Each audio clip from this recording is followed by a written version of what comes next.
to Stories Podcast. I'm your host, Amanda Weldin. Today's story is called Of Time and Texas, an adaptation of a short story by William F Nolan, written for you by Daniel Hinds. Thanks! Enjoy the episode. Of Time and Texas. In a strange lab in a strange city, sometime in the year 2072, a crowd of reporters and scientists gathered. They had all been summoned by the brilliant professor, Cydwick Ohms. The man had become a bit of a crackpot in recent years, unleashing a series of inventions that had strange, unknown functions if they even worked at all. Still, the professor had, in his younger years, invented the Ursalift and the gamma-wave fooderator. So when he told the world he had an earth-shaking announcement, they all came in droves. "Prepare yourselves," boomed a voice from hidden speakers, "for the salvation of the future."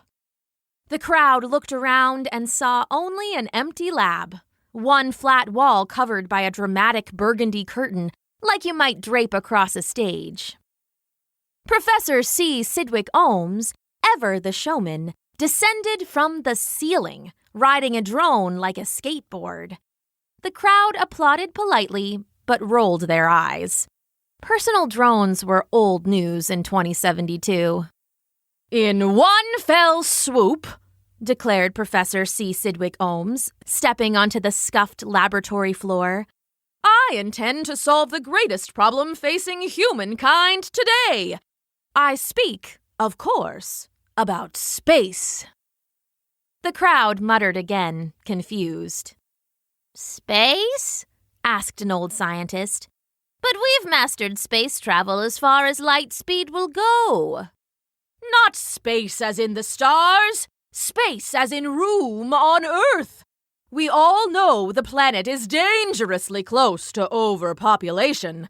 In another generation, there won't be enough food and water to go around." He paced back and forth while the reporters snapped pictures and the scientists watched with confused curiosity. Professor Cydwick Ohms had dressed himself in a thick black robe, and he made a magnificent figure as it spun and billowed. "Colonizing the polar ice caps will be messy and fruitless and cold," he continued. "We cannot control people or change the birth rate, and the colonies on Mars are decades away from being self-sustaining, if they'll ever get there at all." The crowd was quiet now. The overpopulation problem was the greatest threat facing the world in 2072, and if anyone was crazy enough to solve it, it just might be Professor Cydwick Ohms.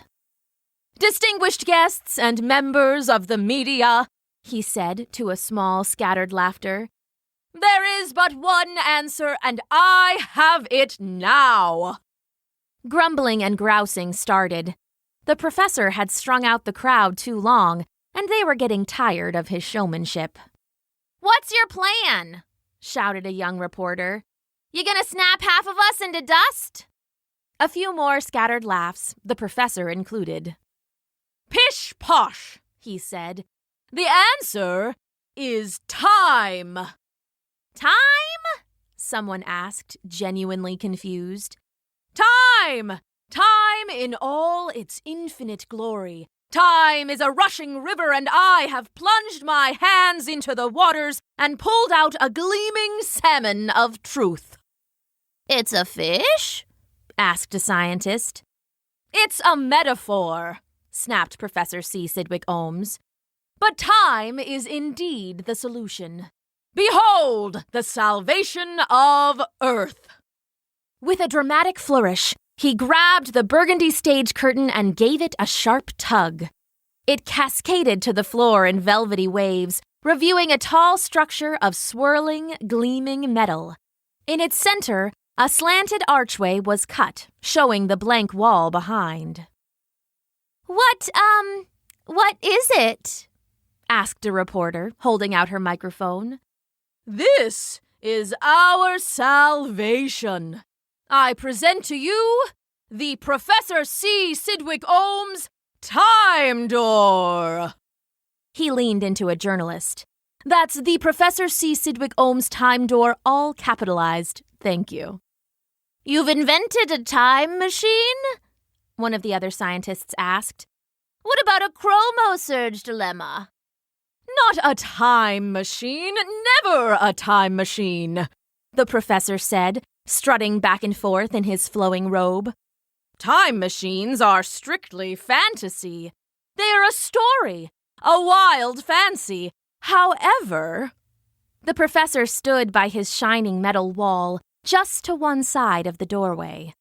By a mathematically precise series of infinite calculation, I have developed the Professor C. Cydwick Ohms Time Door. Open it up, take but a single step, and presto, you have entered the past. The past? Asked a reporter. But, where in the past? Ah, that's the humanity-saving question. Where in the past, indeed? The professor smiled, watching the ring of tense, eager faces. My friends, beyond this door lies the sprawling giant of the Southwest. Enough land to absorb Earth's overflow, like that. He snapped his fingers. I speak, of course, of Texas, 1957. The crowd all tried to talk at once, but they more or less had the same question. And what if the people of Texas say no? They asked. Ah, said Professor C. Cydwick Ohms. In my brilliance, I have anticipated that. I made the time door, capitalize that please, to only work in one direction. We can go to Texas, but there is no way for anyone in 1957 to enter our world. Won't this ruin the timeline? Asked a quiet scientist. I mean, it'll mess up the past, right? Not for us, said the professor. Our past is already written. Maybe it will mess with the Texas of 1957, but that will be their problem. For us, it's a free country, so to speak. He pressed a hidden panel in his metallic wall, and it hummed with energy.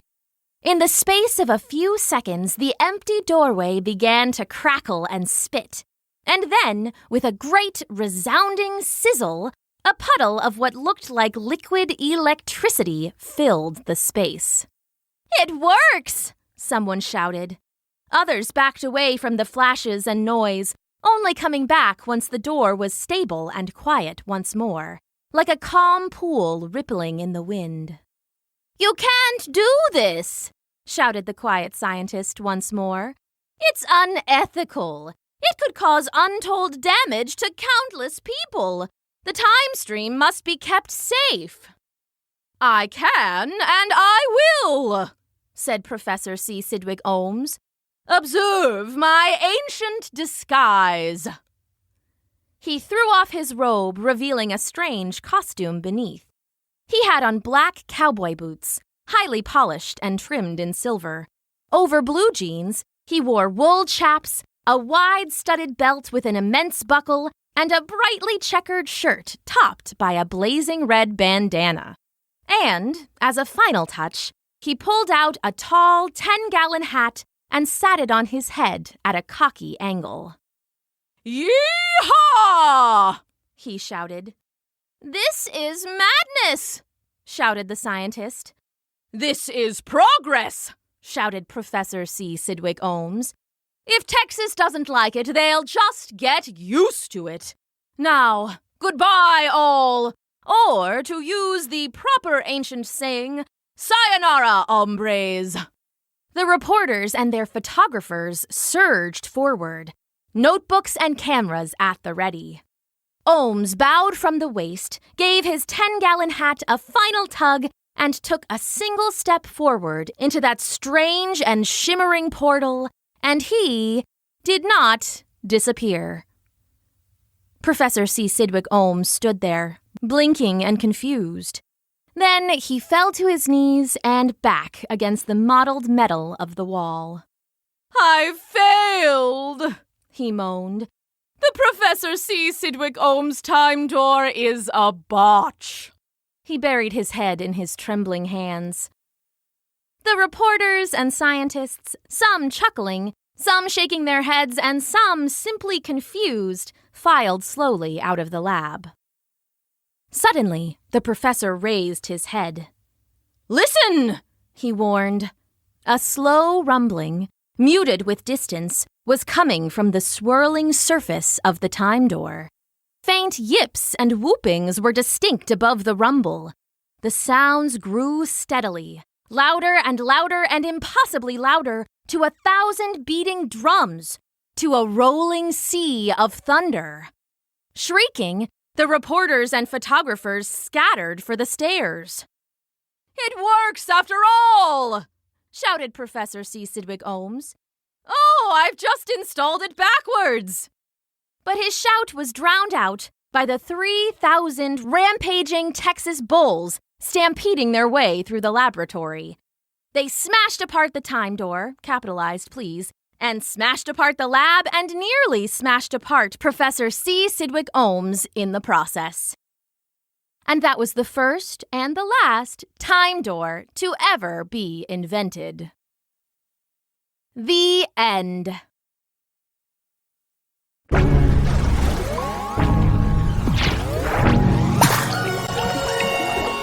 Thanks for listening.